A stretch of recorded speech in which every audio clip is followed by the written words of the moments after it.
চিঠি লিখছো? কাকে লিখছো? বলবো না। কি লিখছো?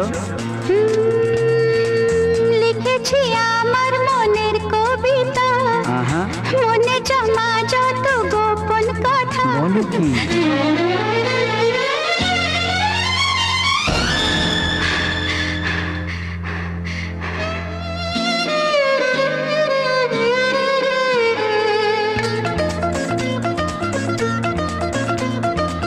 লিখেছি আমার মনে